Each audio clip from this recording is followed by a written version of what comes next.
Welcome to BVR TV news. ఈరోజు మనం వరంగల్ జిల్లాకి రావడం జరిగింది. ఇక్కడ వరంగల్ జిల్లాలో మనతోని కాంగ్రెస్ పార్టీ చెందినటువంటి సీనియర్ నాయకులు మహమ్మద్ ముద్దాసిర్ అహ్మద్ ఖయ్యూమి గారు మనతోనే ఉన్నారు. ఇక్కడ వీరొక సీనియర్ అడ్వకేట్ గా ఉన్నారు. At the same time Telangana రాష్ట్ర లీగల్ సెల్ కన్వీనర్ ఉన్నటువంటి పరిస్థితి. ఇక్కడ నిన్నటికి నిన్న తెలంగాణ రాష్ట్ర ప్రభుత్వం ఒక శ్వేత పత్రం రిలీజ్ చేసింది. 6,71,757 రూపాయల కోట్లు తెలంగాణ రాష్ట్ర ప్రభుత్వం అప్పుగా ఉన్నట్టు కొంత సమాచారం. యాక్చువల్లీ ఇంత అప్పు పెట్టుకొని ఈ 6 గ్యారంటీస్ని ఎలా అమలు చేయబోతున్నారు చూద్దాం ఇంటర్వ్యూలో. నమస్తే సార్, బాగున్నారా? నమస్తే అండి, బాగున్నాను. అస్సలాం అలైకుం, నమస్తే to all. First of all, I thank the BVR TV News channel Yajamanyam for coming and taking this interview with me. Okay sir, ఇక్కడ తెలంగాణ రాష్ట్రం వచ్చి 10వ వసంతంలోకి అడుగు పెట్టాం మనము. For the first time Telangana రాష్ట్రంలో కాంగ్రెస్ పార్టీ అధికారంలోకి ఉంది. సార్, ఈ క్రెడిట్ ఎవరికి పోతుంది? Sir, credit goes to the voters Yeah.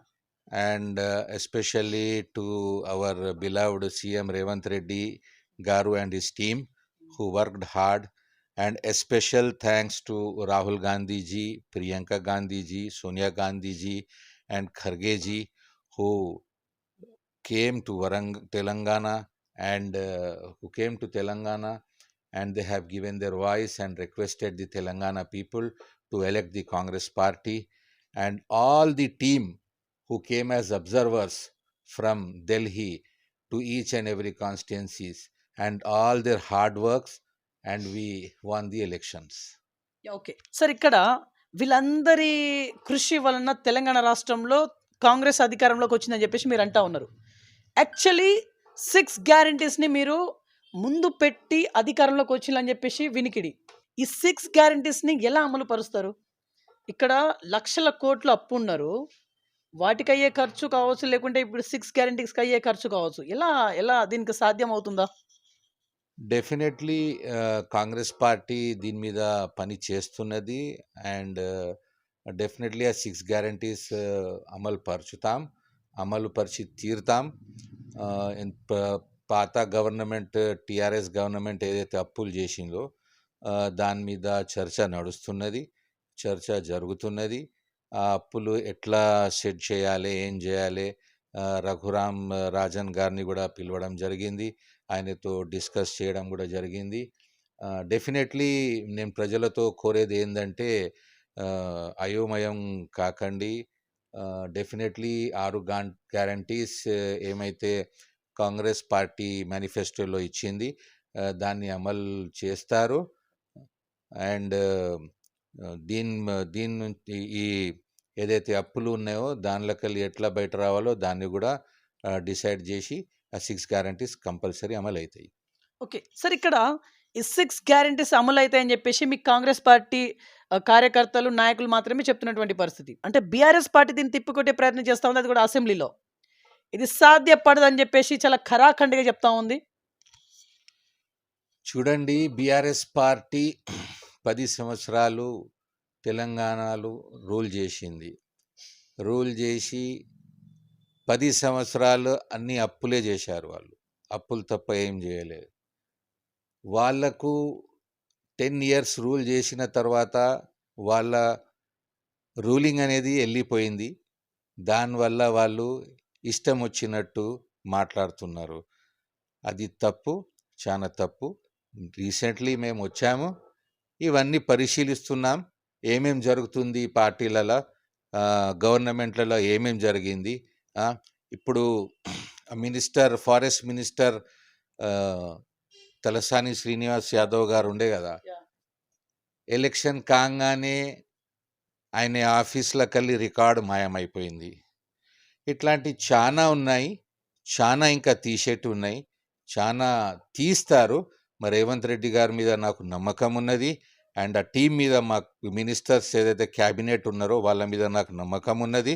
Definitely వీళ్ళు చేసే అన్ని తెలంగాణ స్టేట్కు చేసిన అన్ని నష్టాలన్నీ తీసి బయటపెట్టి ప్రజలకు ఖచ్చితంగా న్యాయం జరిగేటట్టు చేస్తారు.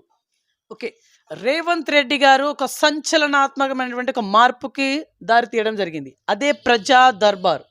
సార్ యాక్చువల్లీ ఈ ప్రజా దర్బార్ పైన కొన్ని భిన్నాభిప్రాయాలు వ్యక్తం అవుతా ఉన్నాయి. దీనిపైన మీ క్లారిటీ.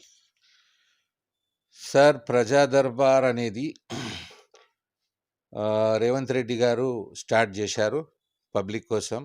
ఏదైతే ఇంతకుముందు సీఎం గారు అసలు 10 సంవత్సరాలలో వాళ్ళ ఎమ్మెల్యేలతో కూడా కలవలేని పరిస్థితి ఉండే. వాళ్ళ ఎమ్మెల్యే కూడా సీఎంను కలవాలంటే ఎన్నో రోజులు జపం చేసినా కూడా వాళ్ళకు అపాయింట్మెంట్ దొరకకపోయేది. ఇప్పుడు రేవంత్ రెడ్డి గారు వచ్చి ఏం చేశారు, అవన్నీ తీసేశారు. ఆ బ్యారికేడ్స్ అన్నీ తీసేశారు. అక్కడి నుంచి బ్యారికేడ్స్ అన్నీ తీసేసి డైరెక్ట్ పబ్లిక్కు నేను వింటాను అని హామీ ఇచ్చారు. అది వింటున్నారు. దాన్ని ప్రజా దర్బార్ని ప్రజావాణి అని నా నేమ్ ఇచ్చేసి every Tuesday and Friday from 10 AM to 1 PM వరకు టైం ఇచ్చారండి. అయితే ఈ 1 PM తర్వాత కొంతమంది కావాలని కేసీఆర్ గారు టీఆర్ఎస్ పార్టీ కావాలని 1 PM తర్వాత కొంత వాళ్ళ మనుషులను పంపించి అక్కడ ఏదో గొడవ చేసినట్టు, మాకు టైం ఇవ్వనట్టు, అది చేస్తున్నట్టు, ఇది చేస్తున్నట్టు ఆడంతా హెవాక్ క్రియేట్ చేసి ఇబ్బంది పెట్టడానికి, మన రేవంత్ రెడ్డి గారిని ఎట్లా బ్లేమ్ చేయాలి అనేది ఇబ్బంది పెట్టడానికి అదంతా క్రియేట్ చేస్తున్నారండి. ఓకే సార్, ఇక్కడ వరంగల్ ఈస్ట్ కావచ్చు, హన్మకొండ వెస్ట్ కావచ్చు. ఇక్కడ వరంగల్ ఈస్ట్ వచ్చేసి కొండా సురేఖ గారి గెలుపు విషయం కావచ్చు, హన్మకొండ వెస్ట్ వచ్చేసి నాయని రాజేందర్ రెడ్డి గారి గెలుపు కావచ్చు. ఇక్కడ మీకట్టు ఒక టీం ఉందని చెప్పేసి ఆ టీమ్ ఎఫర్ట్ అనేది చాలా బాగా కృషి చేసిందని చెప్పేసి కొంత వినికిడి. ఏం చెప్తారు? మీరు ఎంత శాతం మేరకు ఓట్లని వేయించగలిగిల్లు? ఇప్పుడు మా కమ్యూనిటీ పరంగా మాట్లాడితే 85% ఆఫ్ పోలింగ్ ముస్లిమ్స్ కాంగ్రెస్కి వేశారండి. దీని గురించి మాదొక టీం వర్క్ చేశామండి. దాంట్లో హాఫిజ్ ముజాహిద్ గారు, ముఫ్తీ మిన్హాజ్ గారు, ప్రొఫెసర్ ముజాహిద్ ఇర్ఫాన్ గారు, తౌఖీర్ గారు, నదీం గారు అండ్ అజర్ గారు, city palace owner, city palace function hall owner Azhar గారు, ఇంకా చాలా మంది కృషి చేశారు. మన చింతల్ నుంచి సుభాన్ గారు, అబ్దుల్ అలీం గారు, చాలా ఉన్నాయి. ఇంకా పేర్లు చెప్పాలంటే చాలా ఉన్నాయి. ఆల్ మెంబర్స్ ఎవరైతే మాకు సహకరించారో ఈ అందరితో కలిపి మేము ఒక టీం వర్క్ చేసి అందరు అభిప్రాయాలు తీసుకొని ground work, grass root level work చేశాము. పబ్లిక్లో వెళ్ళాము, పబ్లిక్ రిక్వెస్ట్ చేశాము. తెలంగాణ గవర్నమెంట్ చేసిన, టీఆర్ఎస్ గవర్నమెంట్ చేసిన ద్రోహాలను పబ్లిక్లో మెసేజ్ పాస్ చేశాము. ఆ పబ్లిక్ మా మెసేజ్ని యాక్సెప్ట్ చేసింది. యాక్సెప్ట్ చేసి అందరు కలిసి కాంగ్రెస్కు ఓటేయడం జరిగిందండి. ఓకే సార్, యాక్చువల్లీ మీ టీం ఏమైనా ఆశించిందా? అంటే ఇక్కడ కాంగ్రెస్ పార్టీ నుంచి వెళ్ళి ప్రజెంట్ ఏమైనా ఆశిస్తూ ఉన్నారా? అంటే అధికారంలోకి వచ్చింది కాబట్టి మీ టీం. పర్సనల్గా అయితే మా టీం ఏం ఆశించలేదండి. మా టీం ఏదైతే సోషల్ కాజ్ కోసం పనిచేస్తుందండి. పబ్లిక్ను ఎంతవరకు న్యాయం చేయగలుగుతారో ఆ న్యాయం చేయించాలని ప్రయత్నంలో మేము ఉంటామండి. మా టీం ఏదో పర్సనల్గా మాకేమైనా లబ్ధి కావాలి, మేమేమైనా లబ్ధి పొందాలనేది ఎన్నడూ ఆలోచించలే అండి. పబ్లిక్ ఎంతవరకు సేవ చేయగలుగుతామో, ఏం చేయగలుగుతామో అనేది దాని మీద మేము వర్క్ చేస్తున్నామండి. ఓకే సార్, 12% రిజర్వేషన్ పైన మీరు ఏమైనా స్పందించాలనుకుంటున్నారా? సార్, 12% రిజర్వేషన్ అనేది ఒక కళ అది. ఎందుకంటే కేసీఆర్ గారు ఇచ్చిన అప్పుడు ఎలక్షన్స్ బిఫోర్ మాట ఏమైందంటే, ఆయన స్పీచ్ ఏదైతే ఇచ్చారో దాన్ని నేను రిపీట్ చేయాలనుకుంటున్నాను. ఏమన్నారో కేసీఆర్ గారు అన్న మాటలు నేను రిపీట్ చేస్తున్నాండి. मै तमिलनाडु के तरह तेलंगाना में भी 12% रिजर्वेशन देने का వాయిదా కర్తా హూ అని చెప్పాడండి. వాయిదా అంటే డేట్, వాదా అంటే ప్రామిస్. వాదాకు వాయిదాకు తేడా ప్రజలు తెలుసుకోవాలి అండి. అది వాయిదా కర్తా హూ అన్నారు. ఇంకోటి ఏంటంటే as per the constitution the percentage of reservation shall not exceed more than 50% అండి. ఆ 50% రిజర్వేషన్ వైఎస్ రాజశేఖర్ రెడ్డి గారు ఉన్నప్పుడు అప్పుడు మైనారిటీస్కి 5% రిజర్వేషన్ అని డిక్లేర్ చేశారు అంతకుముందు. తర్వాత ఏమైందంటే ఆ 50% రిజర్వేషన్ పర్సంటేజ్ ఎక్సీడ్ అవుతుందని రాజశేఖర్ గారు దాన్ని 4% చేసేసి మైనారిటీస్కి రిజర్వేషన్ కాంగ్రెస్ గవర్నమెంట్లో ఇవ్వడం జరిగింది. అది ఇచ్చిన తర్వాత మన పర్సంటేజ్ ఆఫ్ రిజర్వేషన్ ఇక్కడ లేనప్పుడు ఈ కేసీఆర్ గారు దేంట్లో కలిసి 12% తీసిస్తారని ప్రామిస్ చేశాడండి. How it is possible? So it is impossible. A sub झूठे वादे है కేసీఆర్ సాబ్కే. ఇవన్నీ తప్పు. అన్నెసెసరీ పబ్లిక్ను మోసం చేయడం తప్ప ఏం లేదండి. రైట్. మీరు కేసీఆర్ గారు చెప్పినటువంటి ఒక డైలాగ్ చెప్పిల్లు ఇప్పటిదాకా. అదే కేసీఆర్ గారు ఏదైతే ఒక కళ, హ్యాట్రిక్ కళ గురించి మీరేమన్నా స్పందించాలనుకుంటున్నారా ఇప్పుడు? Sir this is a democracy.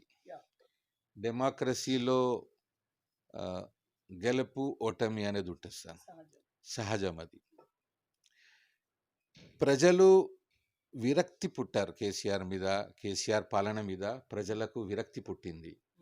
ఆ ప్రజలకు విరక్తి పుట్టి వాళ్ళు ఏం చేశారంటే ఈసారి గవర్నమెంట్ చేంజ్ చేసి కొంచెం చేంజెస్ తీసుకురావాలని వాళ్ళు స్వయంగా హృదయపూర్వకంగా కాంగ్రెస్ పార్టీని ఎన్నుకోవడం జరిగిందండి. ఆయన కళనే ఉండిపోతుందండి. భారతీయ జనతా పార్టీ తెలంగాణ రాష్ట్రంలో ఉన్నటువంటి భారతీయ జనతా పార్టీపై మీ కామెంట్?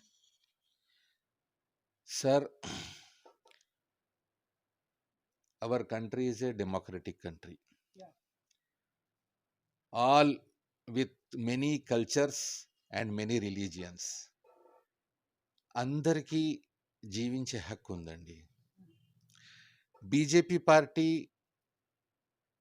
డైరెక్ట్లీ ఒక కమ్యూనిటీని టార్గెట్ చేయడం అనేది చాలా తప్పు అండి. అది చేయొద్దు. It's against the democracy. మన constitutional right, it's against the constitutional right. BJP ఏమైనా డెవలప్మెంట్ మీద మాట్లాడి, జాబ్స్ మీద మాట్లాడి, పబ్లిక్ను ఎట్లా సేవ చేస్తే పబ్లిక్ను మనం ఎంతవరకు ఏం చేయగలుగుతాం అనేది దాని మీద మాట్లాడితే చాలా మంచిగా ఉంటుంది. We will respect all the parties irrespective of any. Okay. కానీ ఇక్కడ తెలంగాణ రాష్ట్రంలో బీజేపీ అభ్యర్థుల సంఖ్య పెరిగింది, ఎమ్మెల్యేల సంఖ్య పెరిగింది, అట్ ద సేమ్ టైం ఓట్ల శాతం కూడా పెరిగింది.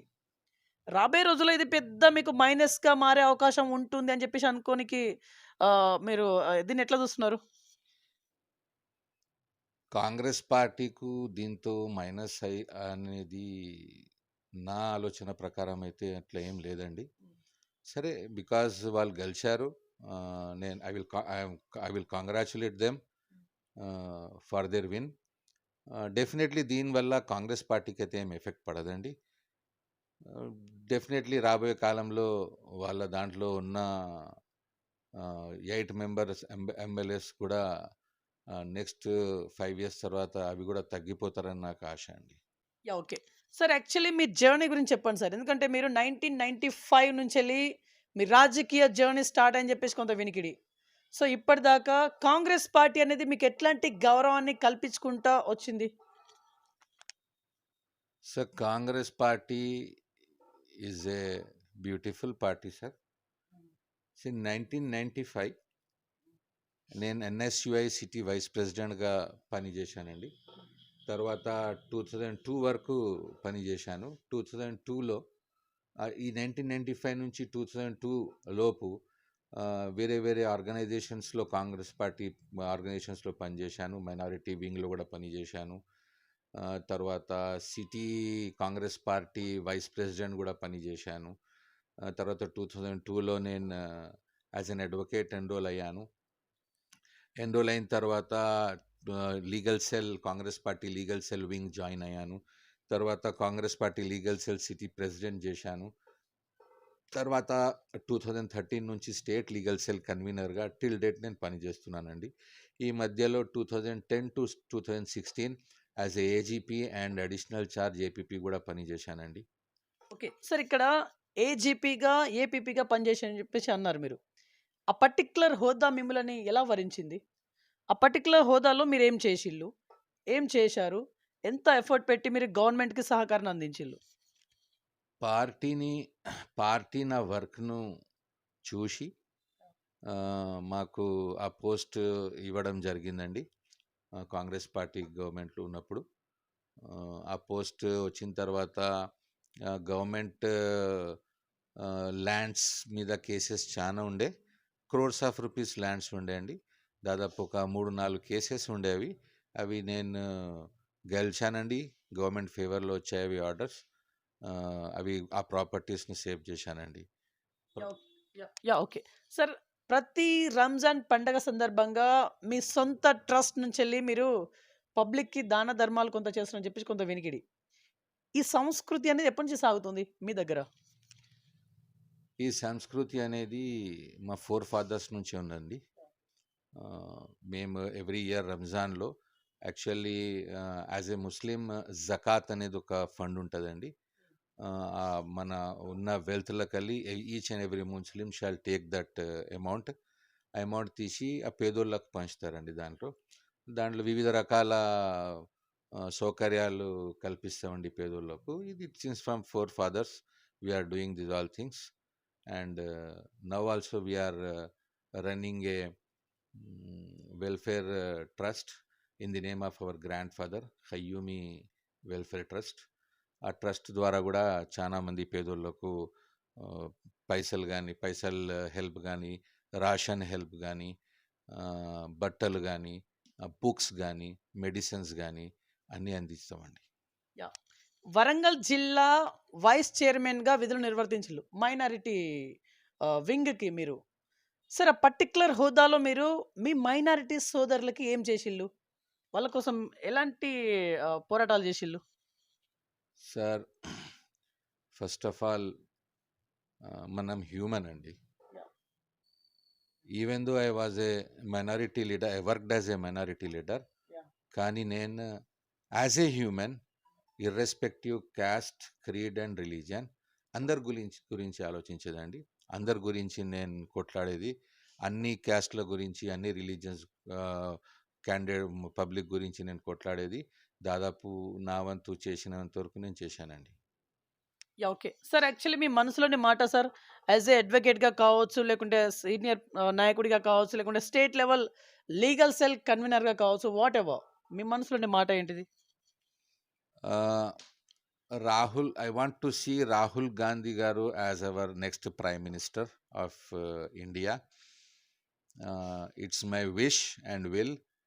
అండ్ అతను చేసిన భారత్ జోడో యాత్ర, దానివల్ల చాలా ఇండియాలో చేంజెస్ వచ్చాయి. పబ్లిక్ తెలిసింది వాట్ ఈస్ రాహుల్ గాంధీ గారు అనేది. ఎంతవరకు ఏంటంటే అన్వాంటెడ్గా న్యూస్ ఛానల్స్ ఆయనను డిగ్రేడ్ చేయడం, ఆయనను కిచపరిచయం చేసేది.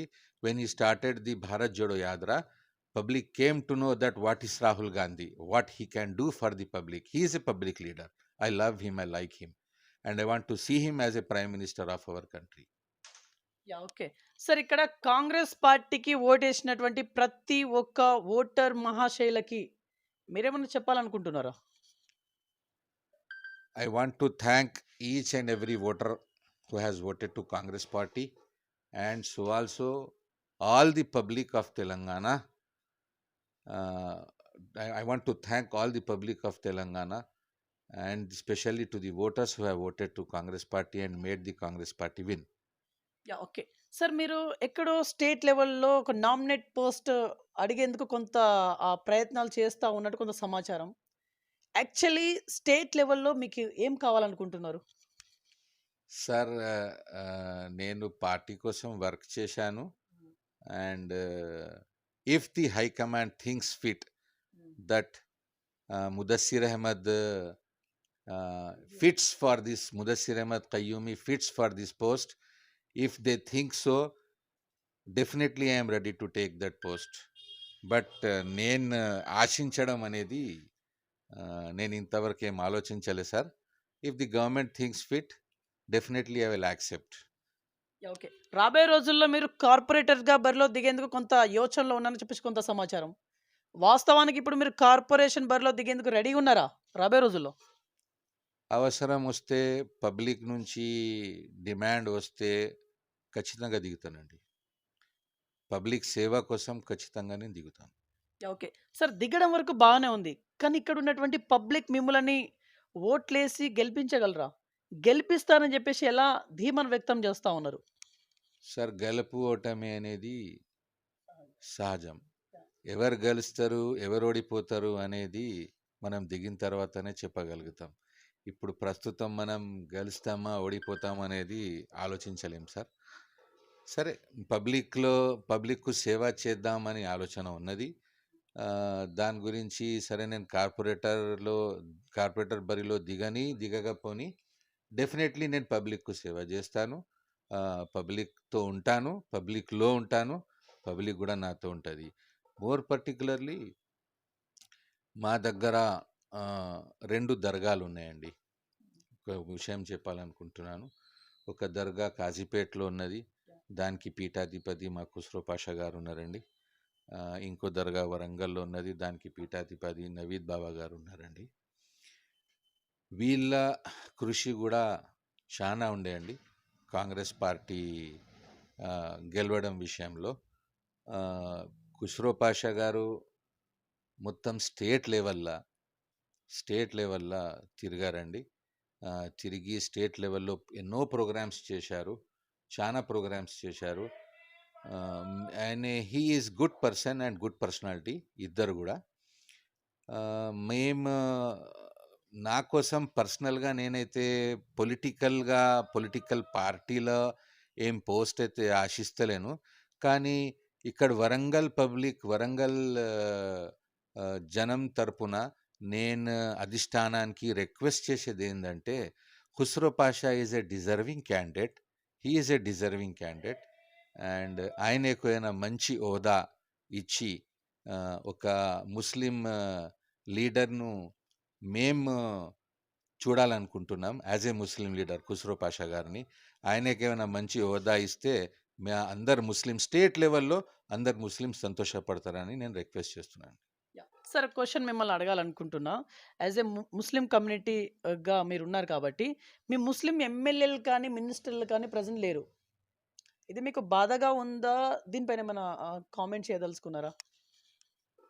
సార్, వాస్తవంగా బాధగానే ఉన్నది. It's a fate. It's decided by the God. Definitely I keep a hope in the Congress government and definitely I keep hope in Revanth Reddy garu. Definitely he will give two minority persons chance in the cabinet. I think so. నాకు ఆయన మీద చాలా hopes ఉన్నాయి. ఇద్దరు ముస్లిం క్యాండిడేట్స్ను క్యాబినెట్లో chance ఇవ్వాలని నేను రేవంత్ రెడ్డి గారితో కోరుతున్నాను. ఓకే సార్, సొసైటీకి మీరు ఏమైనా మెసేజ్ ఇవ్వాలనుకుంటున్నారా? ఒక రెస్పెక్టబుల్ అడ్వకేట్గా ఉన్నారు, at the same time Telangana state legal cell కన్వీనర్గా ఉన్నారు. మీరు సొసైటీకి మీరు ఇచ్చే మెసేజ్? సొసైటీ ఇప్పుడు ప్రజెంట్ సిచ్యువేషన్లో కాంగ్రెస్ గవర్నమెంట్ వచ్చింది, చాలా మార్పులు అవుతాయి. సొసైటీ కొంచెం ఓపికతో ఉండాలి, పబ్లిక్ కొంచెం ఓపికతో ఉండాలి. చాలా వరకు మార్పులు చూస్తారు అండ్ డెఫినెట్లీ కాంగ్రెస్ పార్టీ ఆ మార్పులు చేస్తారు. Okay sir, last and finally interview conclude ఇచ్చేసే ముందు ఫైనల్లీ మీ ప్రజలకే కావచ్చు, మీ కార్యకర్తలకే కావచ్చు, ఇంకెవరికైనా కావచ్చు, వాట్ ఎవర్ ఏమైనా చెప్పి ముగించాలనుకుంటున్నారా ఫైనల్ వన్? ఇంకా సార్, డెఫినెట్లీ కాంగ్రెస్ పార్టీ ఏదైతే 6 గ్యారంటీలు అండ్ మైనారిటీ సబ్ ప్లాన్ మీదైతే ఇచ్చారో డెఫినెట్లీ కాంగ్రెస్ పార్టీ దాన్ని చేసి తీరుతుందండి. ప్రజలు కొంచెం ఓపికతో ఉండాలి. చాలా పేషెన్స్ ఉండాలి. పేషెన్స్‌తో ఉండి చూసుకోవాలి. ఎందుకంటే టీఆర్ఎస్ గవర్నమెంట్ బురదలు జల్లే ప్రయత్నం చేస్తున్నది. చాలా బురదలు జల్లే ప్రయత్నం చేస్తున్నది. దాన్ని పట్టించుకోకండి. టీఆర్ఎస్ గవర్నమెంట్, పాత గవర్నమెంట్ ఏదైతే ఉండే వాళ్ళు చెప్పే మాటలను, వాళ్ళు మాట్లాడే మాటలను, వాళ్ళు మాట్లాడే తీరును మీరు పట్టించుకోకండి. ఓపిక పడండి. హోప్ పెట్టండి. డెఫినెట్‌లీ కాంగ్రెస్ పార్టీ మీకు 6 గ్యారంటీస్ అమలు చేస్తది. అందరూ దానివల్ల లబ్ధి పొందుతారు. నెక్స్ట్ నేను రిక్వెస్ట్ చేసేది ఏందంటే అందరితో వచ్చే 2024 ఎలక్షన్‌లో మన పార్లమెంట్ ఎలక్షన్స్‌లో రాహుల్ గాంధీ గారిని ప్రైమ్ మినిస్టర్‌గా చూడాలనుకుంటున్నాం అందరం కలిసి. దయచేసి కాంగ్రెస్ పార్టీకి ఓట్ చేసి ఎంత ఎక్కువైతే అంత ఎక్కువ వరకు ఎంపీలు మనం సెంట్రల్‌కు పంపించే కాంగ్రెస్ పార్టీ నుంచి ప్రయత్నం చేస్తానండి. Thank you. రైట్. సో చూశారు కదండీ! ఇది ఇవాల్టి ఇంటర్వ్యూ. నెక్స్ట్ మరొక ఇంట్రెస్టింగ్ మరి ఇంపార్టెంట్ అవుతుంది. మీ ముందు చూస్తున్నాను. BVR TV news. Until then bye. Take care.